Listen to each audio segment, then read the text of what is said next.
যারা সব সময় আস্তাগফিরুল্লাহ পড়ে তাদের রিজিকের কোনো টেনশন হয় না, রিজিক নিয়ে তাদের আর কোনো চিন্তা থাকে না।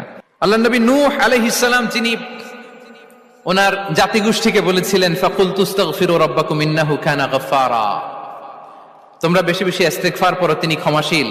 ইস্তিগফার করলে কি হবে? ইউরসিলিস সামাআ আলাইকুম মিদরারা, রহমতের বৃষ্টি বর্ষণ হবে, তোমাদের জমিগুলো উর্বর হবে। ওয়া ইউমদিদুকুম বিআমওয়ালি ওয়া বানিন, আল্লাহ তাআলা তোমাদেরকে সম্পদে বারাকা দিবেন, সন্তানে বারাকা দিবেন।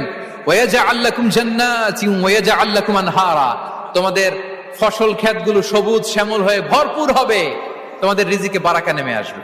তাহলে আমরা যেন বেশি বেশি ইস্তিগফার করি।